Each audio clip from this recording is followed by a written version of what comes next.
फसल बीमा नहीं मिलने से ग्राम पंचायत सेवरिया के किसान आक्रोशित हो गए। कलेक्टर कार्यालय पहुंचे। किसानों की मांग जब पूरी नहीं हुई तो किसान कलेक्टर कार्यालय के बाहर आकर सड़क पर बैठ गए और कलेक्टर को बाहर बुलाने की मांग पर अड़ गए।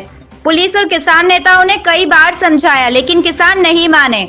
नारेबाजी कर रहे इन किसानों के सड़क पर बैठने से महू रोड पर चक्का जाम की स्थिति बन गई। इसी बीच दो पहिया वाहन से जा रहे एक व्यक्ति की गाड़ी का झूमा झटकी में ब्रेक केबल टूट गई तो वह आक्रोशित हो गया। किसानों पर भड़के व्यक्ति को जब पुलिस ने समझाया तो वह आक्रोशित हो गया। इसी दौरान मौके पर खड़े एक पुलिस अधिकारी उसे धक्का देते हुए पुलिस वाहन तक ले गए और बेकसूर को पुलिस वाहन से थाने भेज दिया।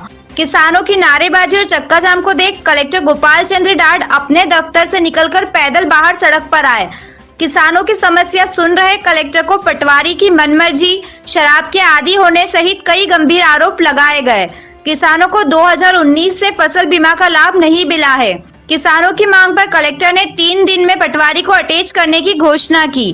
कलेक्टर गोपाल चंद्र डाड ने मीडिया को बताया, अटैचमेंट कर रहा हूं मैं भी और 2-3 दिन में उसकी जांच करके उस पर यदि वो गलत कार्य किया, उसने पिछली बार उसकी रिपोर्ट्स गलत थी और उसने वो गांव में नहीं गया और बिना गांव में गए उसने कार्रवाई की है तो उसके खिलाफ दंडात्मक कार्रवाई करेंगे। सर, फसल बीमा को लेकर पूरे जिले भर से इसी तरह की शिकायतें आ रही है? नहीं, ये एक गाँव का ही अभी तक मुझे पता लगा है।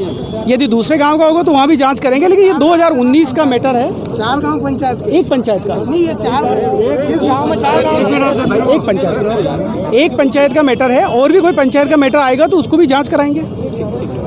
इस मामले में किसानों ने बताया, पिछले वर्ष 2019 में मध्य प्रदेश में अतिवृष्टि हुई थी जिसमें रतलाम जिला भी अछूता नहीं रहा था। उसमें क्या हुआ कि रतलाम जिले में सभी जगह अनावरी हुई। सब दूर पहले कमलनाथ सरकार जब थी प्रदेश में तो उन्होंने 25% मुआवजा भी दिया था। तो सेवरिया पंचायत एक ऐसी पंचायत रही कि जिसमें न तो मुआवजा आया और जब अब फसल बीमा जो डला है, अभी बीमा की राशि डाली है, उसमें उस गांव का नाम नहीं है। पूरी पंचायत का 4 गांव के एक भी किसान का नाम नहीं है। तो उसमें पंचायत में जो पटवारी हैं वो हर समय शराब के आदी हैं और श्रवण ओरिजिन का नाम है, तो शराब के नशे में रहते हैं, आते नहीं है। पंचायत में सबसे भ्रष्ट पटवारी है। उन्होंने रिपोर्ट बनाकर सही नहीं दी जिसके कारण किसानों को आज इसका ये मुआवजा नहीं मिला और ये आज बेचारे बेबस किसान यहाँ पे सड़कों पर उतरने के लिए मजबूर हुए। 2 घंटे से बैठे, कलेक्टर नहीं आया। 3 घंटे हो गए। हम सबसे पहले कलेक्टर ऑफिस गए, वहाँ पे कलेक्टर साहब को हमने अपनी मांग रखी लेकिन कलेक्टर साहब आए नहीं वहाँ पे। हमने बोला कि आप आधे घंटे में सर आप हमें टाइम दीजिए, लेकिन उन्होंने कोई टाइम नहीं दिया। फिर हमको रोड पे उतरने के लिए मजबूर होना पड़ा। हम 2 घंटे तक रोड पे बैठे रहे, फिर भी बताओ हमारी बात नहीं सुनी गई। फिर कुछ मीडिया के साथी और ये आए और मीडिया के साथी आए और इन्होंने अपनी मांग, हमारी मांग प्रशासन तक पहुँचाई।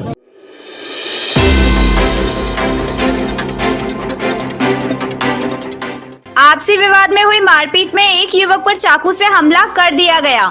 हमले में घायल युवक को जिला अस्पताल ले जाते समय रास्ते में ही मौत हो गई।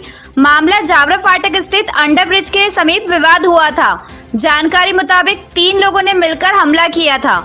हमला करने वाले 3 युवक थे जिनमें से 2 फरार है। वहीं एक युवक साहिल को भी चोट लगने से वह जिला अस्पताल में पुलिस की निगरानी में है। हमले में हुई हत्या की खबर मिलते ही सीएसपी हेमंत सिंह चौहान भी जिला अस्पताल पहुंच गए थे।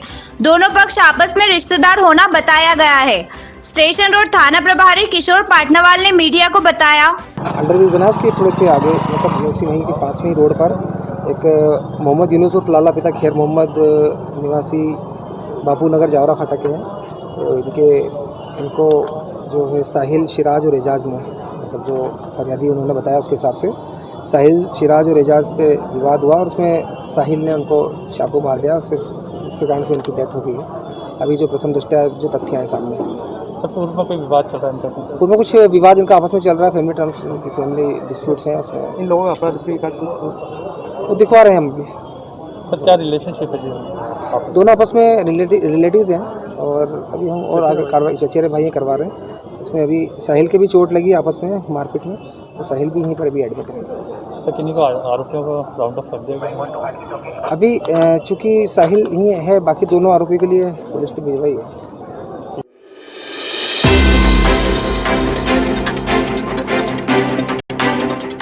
कोरोना पॉजिटिव मरीजों को लगने वाले रेमडेसिविर इंजेक्शन की शहर में बड़ी शॉर्टेज हो गई है। रविवार को शहर में एक भी इंजेक्शन मरीजों को नहीं मिल सका। परिजन इंजेक्शन की आस लेकर दुकानों पर पहुंचे, लेकिन निराश ही लौटना पड़ा।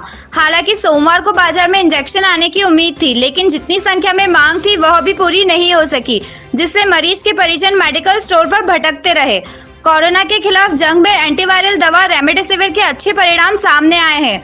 मेडिकल कॉलेज में माइल्ड टू मॉडरेट पॉजिटिव मरीजों को ये इंजेक्शन लगाए जा रहे हैं। यह इंजेक्शन शहर के चिन्हित मेडिकल स्टोर पर ही मिल रहे हैं, लेकिन रविवार को शहर में इंजेक्शन का स्टॉक खत्म हो गया था। शहर में इसकी सप्लाई 3 कंपनियां कर रही है। इनमें जाइडस कैडिला, हेट्रो व सिप्ला शामिल है। जाइडेस कैडिला का इंजेक्शन 2800 रुपए का है, जो ग्राहक को करीब 2600 रुपए का दिया जा रहा है। बाजार में ये इंजेक्शन सबसे सस्ता है। एक मरीज को 6 इंजेक्शन का डोज लगता है। इंजेक्शन की शॉर्टेज अन्य शहरों में भी बनी हुई है। ऐसे में स्टॉकसिटी को भी मांग के मुताबिक इंजेक्शन नहीं मिल पा रहा है। हालांकि प्रशासन ने बाहर से इंजेक्शन जल्द पहुंचाने का दावा जरूर कर रहा है।